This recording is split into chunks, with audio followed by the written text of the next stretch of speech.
গিফার গোত্রের এক ডানপিঠে যুবক, অসীম সাহসী, দুর্বার মতো তার চালচলন। গোত্রের প্রায় সবাই খুন, রাহাজানি আর ডাকাতি করে। নানান পাপাচারে তারা লিপ্ত। সেটা ছিল জাহেলি যুগ। গোত্রের অন্যদের সাথে যুবকও রাহাজানি আর ডাকাতিতে জড়িয়ে পড়লেন। তার ছিল যেমন সাহস, তেমনই ছিল বুদ্ধির বহর। ফলে অল্প দিনের মধ্যেই তিনি বিখ্যাত ডাকাত হিসেবে পরিচিত হয়ে যান। তার ভয়ে চারদিকে কম্পমান, সবার মুখে মুখে ফেরে তার নাম। কি ভয়ঙ্কর দস্যি যুবক! সময় বয়ে যায় স্রোতের মতো, মৌসুমও বদলে যায় হাওয়ার গতি। কিছুকাল পরেই যুবক বুঝতে পারেন কাজটি বড় অন্যায়, বড় জঘন্য। ডাকাতি, রাহাজানি কি কোনো সভ্য মানুষের পেশা হতে পারে? কার জন্যে এসব? কিসের জন্যে? নিজের ভেতর পুড়তে থাকেন বিবেকের আগুনে।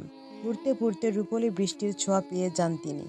যুবক ছেড়ে দেন তার পাপের পেশা, ছেড়ে দেন ডাকাতি আর রাহাজানি।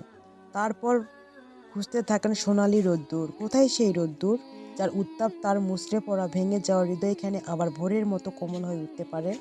জাহেলি যুগ। তবু তিনি মূর্তি পূজা করেন না, দেবদেবীর উপাসনাও করেন না। ডাকাতি ছেড়ে দিয়ে এক আল্লাহর ইবাদতেই মশগুল হয়ে গেলেন তিনি। আল্লাহর ধ্যানে কেটে যায় তার সকাল দুপুর, অষ্টপ্রহর।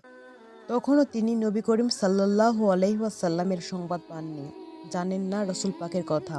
একজন বলল, মক্কার এক ব্যক্তি তোমার মতো লা ইলাহা ইল্লাল্লাহ বলে থাকেন। তিনি নবী পাক সাল্লাল্লাহু আলাইহি ওয়াসাল্লাম তার কাছে উহি আসে। চমকে উঠলেন যুবক। তাই নাকি? যুবকটির নাম আবুজার। গিফার গোত্রের জন্ম বলে তিনি আবুজার গিফারি নামে পরিচিত এবং বিখ্যাত হয়ে ওঠেন। লোকটির কাছে নবী পাক সাল্লাল্লাহু আলাইহি ওয়াসাল্লাম এর আবির্ভাবের সংবাদ পেয়ে আবুজার তার ভাই আনিসকে মক্কায় পাঠালেন। বললেন, নতুন নবী পাক সাল্লাল্লাহু আলাইহি ওয়াসাল্লাম সম্পর্কে সবকিছু ভালো করে জেনে আসবে। আনিস মক্কায় গিয়ে নবী পাক সাল্লাল্লাহু আলাইহি ওয়াসাল্লাম সম্পর্কে বিস্তারিত জানলেন।